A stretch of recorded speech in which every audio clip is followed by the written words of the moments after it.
A burned-down Cybertruck was left abandoned in a Los Angeles parking lot, looking less like the future of automotive design and more like a forgotten relic of yesterday's hype.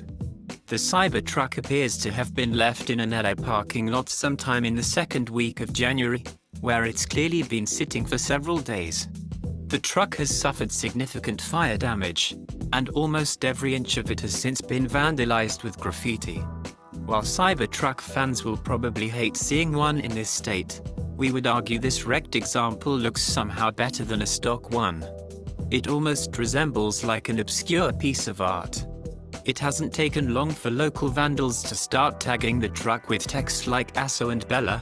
We have no idea what they mean, but in any case, it's a sad thing to see a car, even one as divisive as the Cybertruck, in such a sorry state.